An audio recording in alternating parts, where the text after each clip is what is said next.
¿Qué tal? ¿Cómo está? Le damos la bienvenida a El Explicador de Enrique Ganem y María de Los Ángeles Aranda. A todos nos ha pasado que, por el motivo que sea, a lo largo del día, de pronto nos olvidamos un momento de lo que estamos haciendo, se nos pierde la vista en el infinito y empezamos a acordarnos de lo que usted quiera, algún evento de la infancia, alguna novela, alguna película. Y por un rato se nos olvida quiénes somos y en dónde estamos. Estos momentos aparentemente son muy improductivos. Cuando un maestro pesca a un alumno soñando así, dice que está papando moscas. La realidad es que en algunas circunstancias históricas, esos momentos de olvido de las circunstancias inmediatas han resultado ser sorprendentemente productivos. Y eso se lo pueden decir muchos artistas y muchos científicos.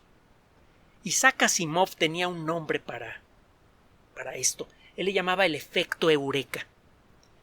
Cuando tenía que resolver algún problema, por ejemplo, cuando tenía que buscar una explicación para un fenómeno muy complejo en sus excelentes obras de divulgación, para cuando tenía que buscar alguna solución a alguna trama especialmente compleja en alguna de sus novelas, cuando tenía que resolver algún problema más o menos técnico, se empapaba del problema, buscaba todas las soluciones posibles y cuando estaba ya más que harto de estar concentrado en el problema, se metía a una sala de cine a ver la película más absurda e insulsa que pudiera encontrar, que en aquella época eran las películas de vaqueros.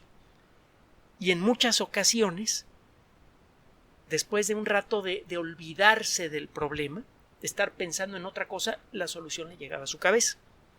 Hay otra historia que se ha narrado de distintas maneras con Kekulé, Enrique Kekulé, que fue uno de los grandes padres de la química orgánica en el siglo XIX, que tenía que resolver un problema realmente molesto para todos los químicos de la época. La molécula del benceno tiene 6 átomos de carbono y 6 átomos de hidrógeno. Los cálculos basados en lo que se sabía en aquella época de química orgánica indicaban que esta molécula debería ser muy inestable químicamente. Y era todo lo contrario, una molécula bastante estable que formaba un líquido con características muy diferentes a las que esperaban los expertos. Y en una ocasión, la historia, le digo, es narrada de manera ligeramente diferente por distintas personas, pero parece que Kekulé iba en un tranvía en un día en el que estaba especialmente cansado y se empezó a quedar dormido en el tranvía y empezó a soñar con viboritas. Hay unos que dicen que no fue en un tranvía, sino que fue en otro lado, y la narrativa que hace Kekulé de esto no es lo suficientemente clara, porque él no escribió esta situación, sino que se la describió a otras personas. Así que nos llega siempre por terceros, hasta donde yo sé. El caso es que el vaivén del tranvía, el calor del día, etcétera, se fue durmiendo y empezó a soñar. Y en algún momento empezó a soñar con víboras y de pronto una de ellas hizo una cosa extraña, se dio la vuelta y se mordió la cola. Y en ese momento se despertó, su mente hizo la conexión. El benceno es una molécula estable porque los átomos están engarzados para formar un anillo.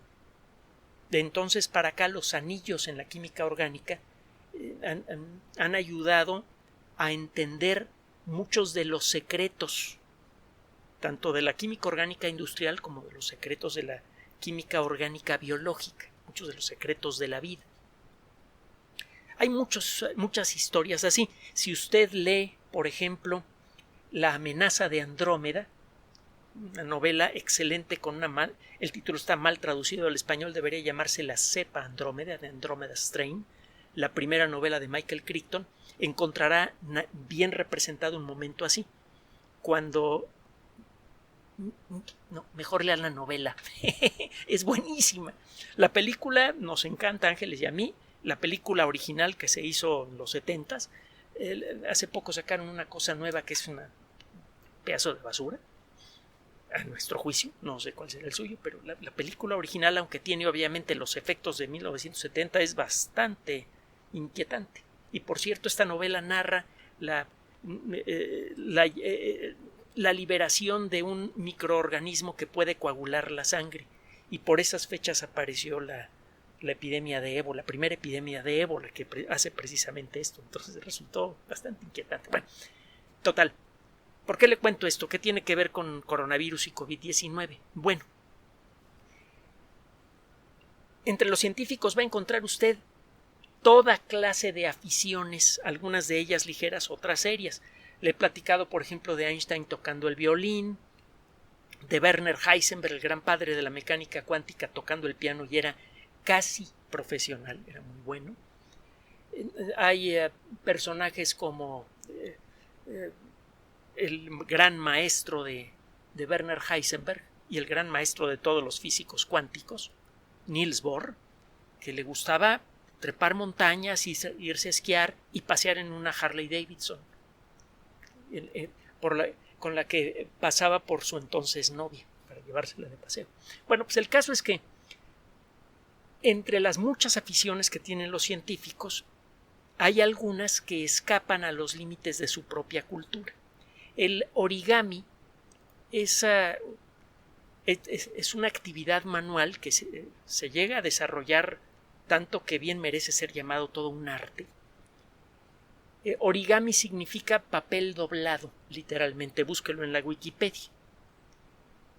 Los japoneses le enseñaron ese arte al mundo y ahora hay mucha gente que gusta de crear figuras realmente complejas hechas con una hoja de papel cuidadosamente doblada.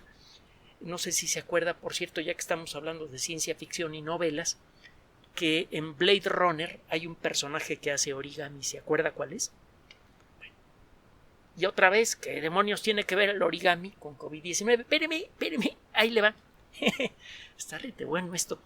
En el 2006, en el mes de marzo, apareció una noticia en la revista Nature que fue especialmente llamativa. Cuando aparece alguna noticia científica de cualquier tipo, por ejemplo el desarrollo de una nueva técnica o un descubrimiento básico fundamental, generalmente esa historia ocupa la portada de la revista Nature. Aparece una fotografía con alguna imagen relacionada con la historia.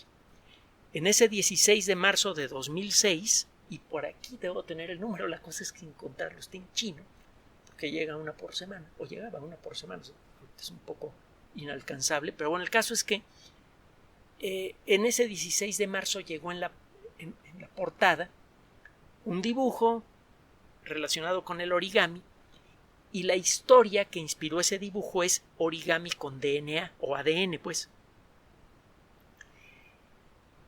El ADN es una molécula excepcionalmente compleja. Es estudiable porque está hecha de moléculas más pequeñas. Estas moléculas se llaman nucleótidos, que a su vez están hechas de 3 moléculas diferentes. Un grupo fosfato, que es un átomo de fósforo con algo de oxígeno, una molécula que pertenece al mundo de los azúcares o carbohidratos, la desoxirribosa, que es una molécula casi idéntica a la de la glucosa, con algunas pequeñas diferencias, y una base nitrogenada. Hay 4 tipos diferentes de bases nitrogenadas. Usted puede empezar a entender la complejísima estructura molecular del ADN y el papel que tiene en la herencia estudiándola precisamente a nivel de nucleótidos. Creo que le dije mal el nombre. Los nucleótidos son estos bloques que tienen 3 tipos de moléculas diferentes. Una de esas moléculas es un grupo fosfato, otra de esas moléculas es un azúcar, la desoxirribosa, y el tercero es un nucleósido. Ahora sí lo dije bien, una pequeña diferencia.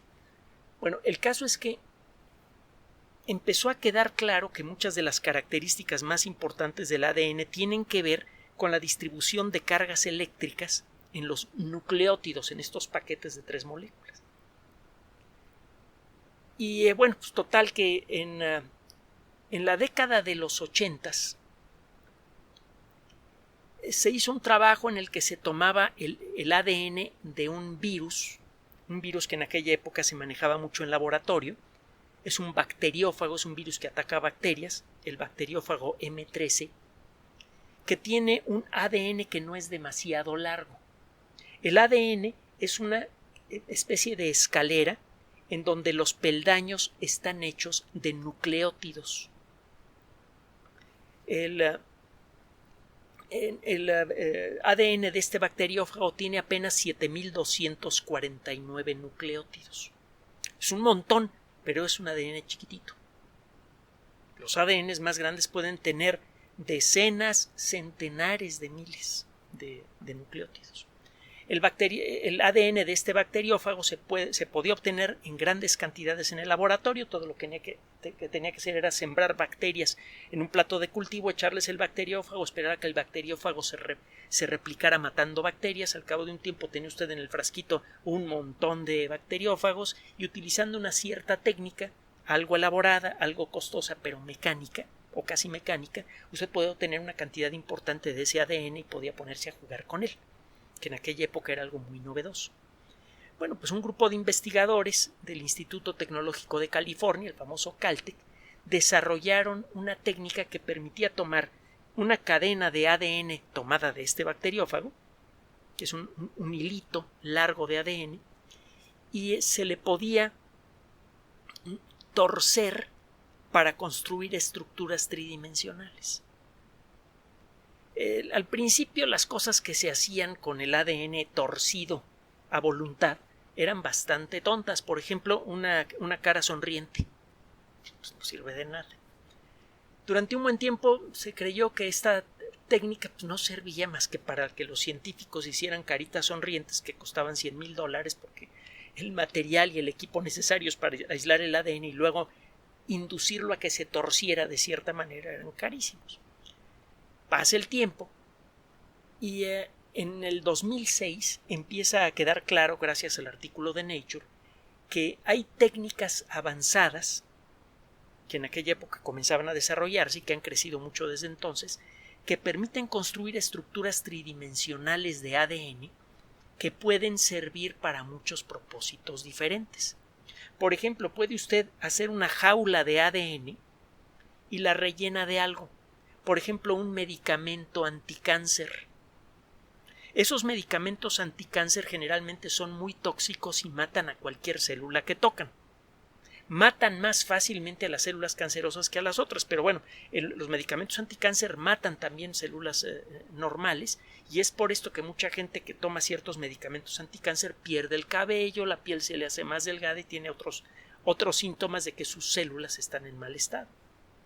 Bueno, usted puede meterle alguna sustancia, por ejemplo la doxorubicina, un medicamento anticáncer bien conocido, y la idea es que si usted le daba la estructura molecular apropiada a esta jaula, el medicamento quedaría encerrado en la jaula y solamente se rompería si esa jaula chocaba contra una célula cancerosa. Como las células cancerosas están reproduciéndose rápidamente, están comiendo rápidamente lo que necesitan para construir más ADN. Si les llega un paquete molecular que tiene los precursores del ADN, si le llega una bola de ADN, estas células se lo comen. Estoy simplificando aquí mucho las cosas, pero estas células se lo comen y al hacerlo meten la doxorubicina y esas células se mueren. Y bueno, la doxorubicina se ha utilizado mucho para el cáncer de seno, por ejemplo. Estas técnicas más o menos han producido resultados interesantes. También se han hecho nanorobots hechos de ADN doblado cuidadosamente, nanorobots hechos de origami y ADN. Estos nanorobots son pequeñas estructuras tridimensionales. Por ejemplo, les mete usted una molécula que produce fluorescencia cuando la baña usted con luz ultravioleta y lo que se ha hecho es meter estas estructuras para tratar de penetrar en ciertas células específicas de cucarachas vivas. Si esto se consigue, al cabo de un rato ilumina usted estas cucarachas con luz ultravioleta y solo ciertas partes de su cuerpo brillan porque solamente las células de esa parte de su cuerpo absorbieron estas jaulas de ADN y solamente adentro de esas células se liberó la molécula que una vez adentro del ambiente de la célula se vuelve fluorescente. Esta tecnología es realmente fabulosa. Está uno diseñando estructuras tridimensionales complejas con partes móviles que miden millonésimas de milímetro. Son verdaderamente diminutas. Estas jaulas pueden ser mucho más pequeñas que un virus o pueden ser más o menos del mismo tamaño. Aquí estamos empezando a entrar en materia. El rollo del origami de ADN es vastísimo. Se pueden hacer computadoras de ADN con características muy interesantes que a su manera son casi tan interesantes o tan interesantes como las computadoras cuánticas de las que hablamos en el otro audio del día de hoy. Va a ver lo que son las computadoras cuánticas y lo que está pasando hoy con computadoras cuánticas. Es delicioso e inquietante. Ya verán. Bueno, el caso es que el rollo del origami de ADN es fabuloso, interesantísimo, pero pues tenemos que dejarlo por el momento. Usted nos dice cuándo lo volvemos a tocar, porque quiero platicarle de un artículo que fue publicado este pasado 15 de julio y se lo habíamos presentado porque nos estaban llegando un montón de otros materiales con respecto a COVID-19.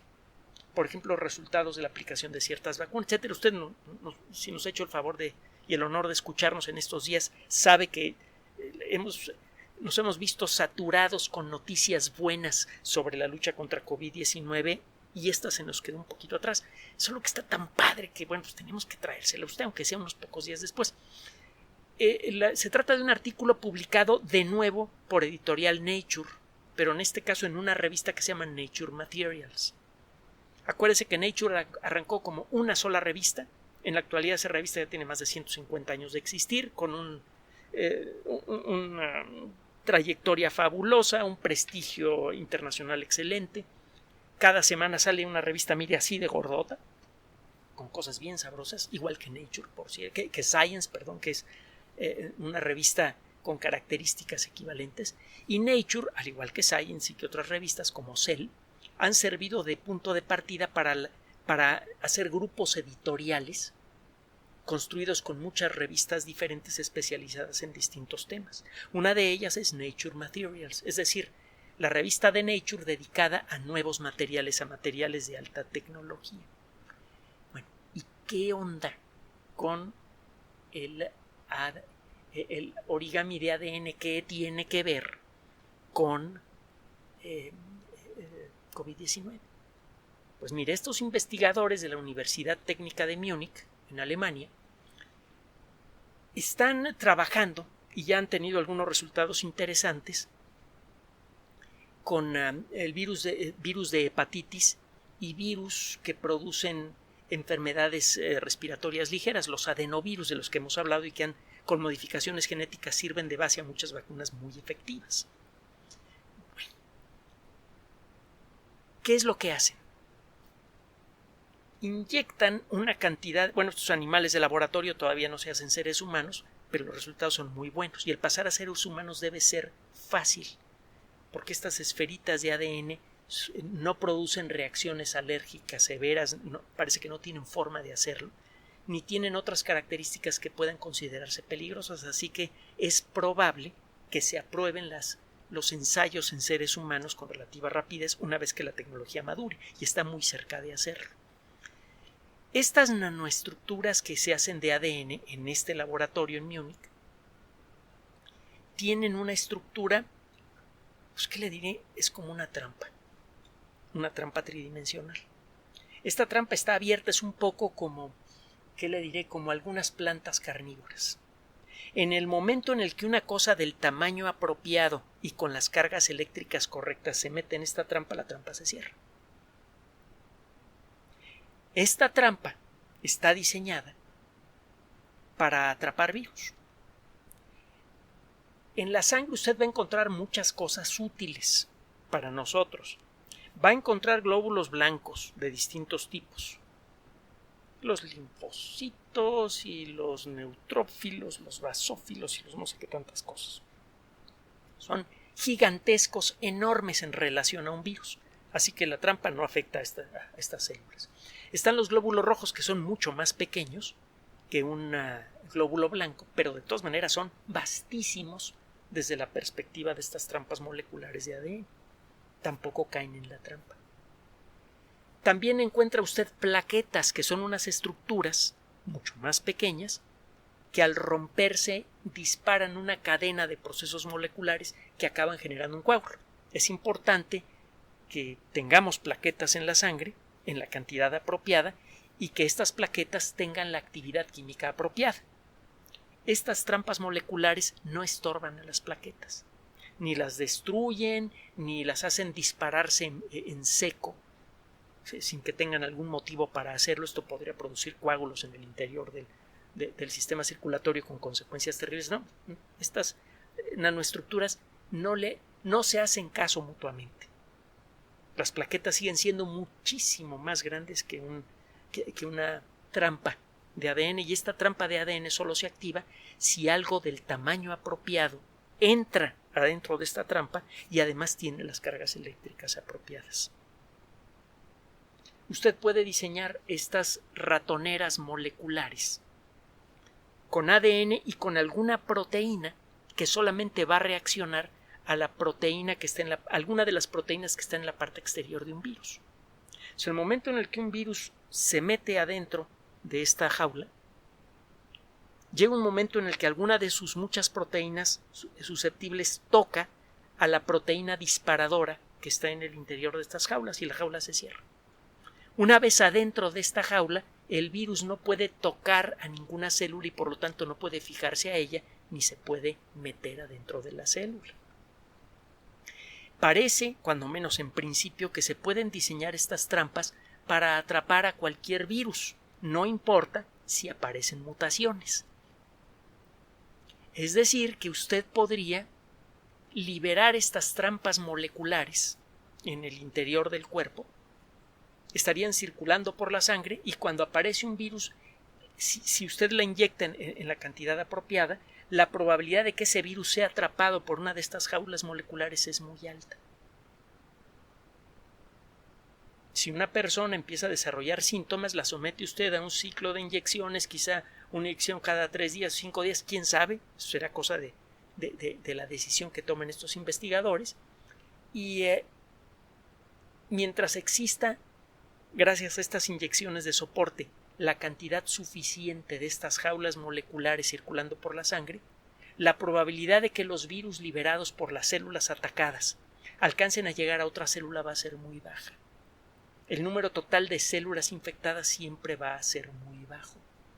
Esto le da tiempo al sistema inmune de ver por qué onda con la infección y apagarla. Que eso es lo que sucede, por ejemplo, en la gente que está correctamente vacunada, en donde la vacuna sí prendió bien. Eso significa que esta gente no va a poder evitar, si se mete el virus, que algunas de sus células se enfermen, pero nunca va a desarrollar la enfermedad grave. Probablemente ni siquiera nunca llegue a tener síntomas, porque en muy poco tiempo las pocas células infectadas van a ser destruidas por las células T, de las que hemos hablado en muchas ocasiones, y los virus que queden liberados en la sangre van a ser neutralizados por la vacuna. Lo mismo pasaría con estas trampas moleculares, con un detalle adicional. Estas trampas moleculares siempre van a funcionar de manera predecible. Eso no pasa con las vacunas. En algunas personas, y todavía no entendemos bien a bien por qué, usted le da las vacunas en el orden apropiado, etcétera, etcétera, y aún así no desarrollan una buena resistencia. Parece que hay ciertos genes, esto es otro trabajo que tenemos pendiente, que hay ciertos genes en algunas personas que facilitan que las vacunas no agarren bien, que no se desarrolle una resistencia apropiada contra la enfermedad, y eso hace que sea más probable que estas personas se enfermen gravemente. Este conocimiento podría servir para darle la vuelta al problema con relativa facilidad, por cierto. Eso es otra noticia. El caso es que estas cosas van a funcionar igual de bien en una persona que tiene genes buenos que la protegen contra la enfermedad si recibe la vacuna, y en gente que tiene genes malos que son susceptibles a enfermar gravemente. La protección es exactamente la misma en toda la gente.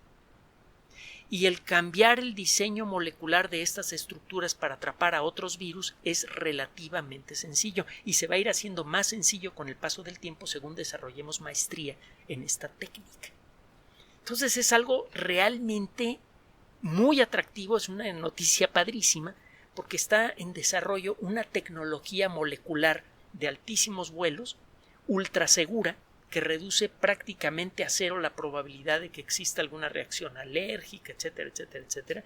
Este ADN que forma estas estructuras tridimensionales no puede ser leído por la maquinaria molecular de las células, así que no puede producir efectos genéticos raros en nuestro cuerpo, y solitas se deshacen. El cuerpo de manera natural no solamente las destruye, sino que las aprovecha.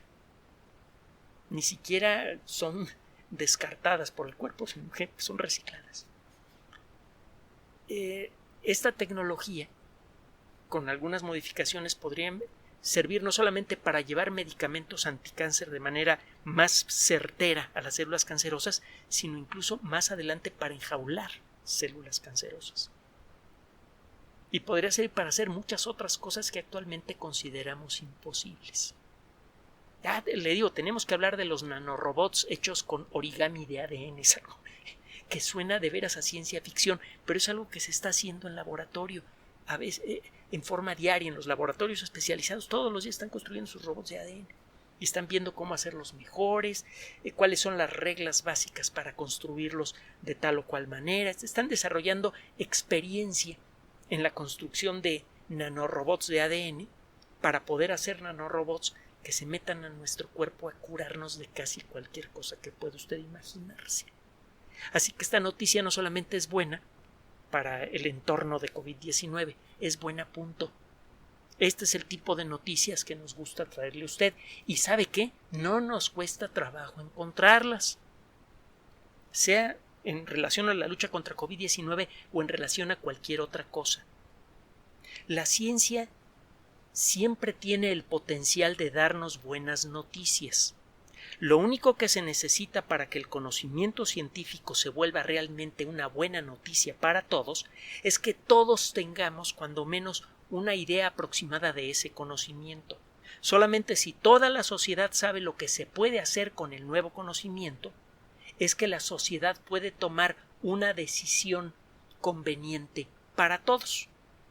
En la medida en la que somos ignorantes de la ciencia, y eso sí, no sabemos bien los nombres de todos los actores de las películas de acción o cualquier otra necedad de esas, en esa medida nos volvemos esclavos de la tecnología que debería liberarnos. La ciencia por sí misma es buena.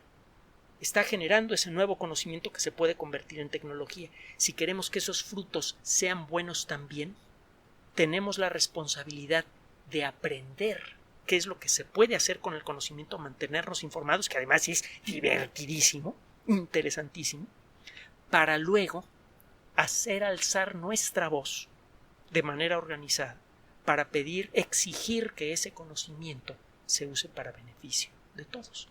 Hemos dicho en muchas ocasiones que la práctica misma de la ciencia es una forma avanzada de democracia.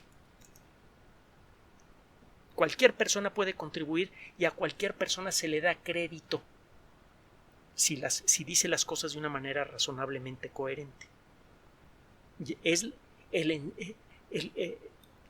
proceso de verificación natural del conocimiento el que permite distinguir a un hablador que tiene buena labia de alguien que tiene un conocimiento sólido y lo está ofreciendo para la comunidad.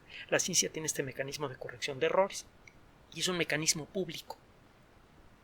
Todo mundo puede colaborar con la ciencia y tiene usted ahí abogados, teólogos, vaya hasta arrieros de mulas, literalmente, que han hecho contribuciones valiosísimas a la ciencia.